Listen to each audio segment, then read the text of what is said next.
Olá, meu nome é Elisa Nájila, sou aluna do curso de Engenharia de Telecomunicações da Universidade Federal de São João del Rei, campus Alto Paraopeba e Ouro Branco, e sou monitora da disciplina de Estatística e Probabilidade. Nesse segundo podcast, irei falar sobre coleta, organização e apresentação de dados. Após selecionarmos a população de interesse, definirmos os elementos que a compõem, bem como as variáveis que serão estudadas, faremos o processo de coleta dos dados. Os dados são os valores assumidos de uma variável em um determinado elemento da população, que pode estar sendo estudado por meio de uma amostra ou coletado diretamente da população. Lembre-se que quando estamos fazendo um levantamento de dados, estamos analisando uma variável.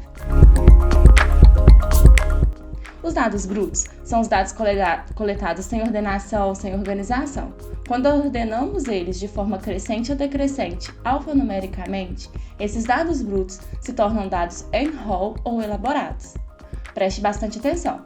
Para denotar uma variável vinda da população, usa-se uma letra maiúscula, e seu respectivo valor em minúsculo são os valores observados das relativas variáveis da população. Você tem uma fábrica e ela produz sapatos. A fábrica delimita a população e estamos interessados no comprimento dos sapatos. A variável comprimento dos sapatos é em letra maiúscula e ao passo que coletamos essas observações e valores, elas são o que você verá e utilizará em letra minúscula. A importância da organização dos dados é a facilidade em perceber as informações em análise, já que os dados brutos, na forma que foram coletados, não permitem, de maneira fácil e rápida, que se extraia informações. Assim, existem formas de representação para os dados. É como um funil de informações. Os dados brutos se tornam em rol elaborados e, para simplificar ainda mais, vêm as formas de representação, tabular, gráfica. Quando você despeja seu suco pelo funil, ele continua um suco, continua doce e com o mesmo sabor, chegando no local de armazenamento escolhido. A forma de representar os dados depende da sua natureza.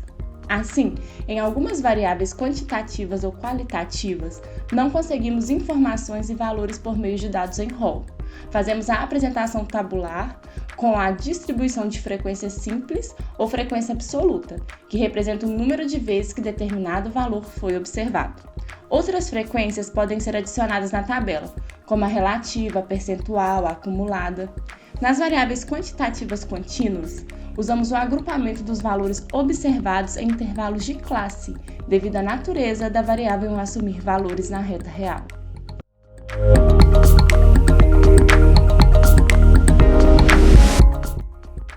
E para finalizar, os gráficos são representações que facilitam a análise de dados para qualquer receptor de informações.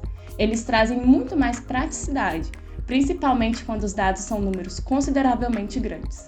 Portanto, as tabelas e os gráficos são instrumentos mais usados para ajudar na análise e interpretação de dados, pois permitem que o leitor tenha uma noção sobre o assunto em estudo e chegue em uma rápida conclusão.